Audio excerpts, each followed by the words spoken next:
Նայած ինչի մասին ենք մենք խոսում։ Մենք այդ հարցը բազմիցս քննարկել ենք, ոչ բոլոր սեռավարակներն են, որ փոխանցվում են օրալ կոնտակտների ժամանակ։ Օրինակ ես չեմ լսել, չեմ տեսել, չեմ կարդացել եւ չեմ հանդիպել իմ պրակտիկայում դեպք, որ իոպլազմայի կամ միկոպլազմայի շարքին պատկանող սեռավարակների փոխանցման տարբերակը օրալ կոնտակտների ժամանակ, բայց հաճախակի հանդիպել եմ իրավիճակների,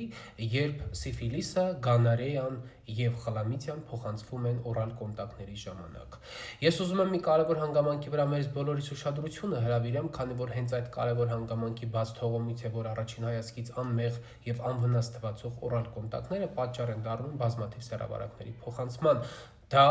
տվյալ անձնավորությունը, ով իր բերանի խոռոչում ունի այս կամ այն տեսակի սեռավարակը, իդեմս գոնորեա կամ սիֆիլիսի հարուցիչի, չունի որևէ գանգատ, ուշադրություն դարձրեք այդ հանգամանքի վրա, որևէ գանգատի առկայություն չի նշվում,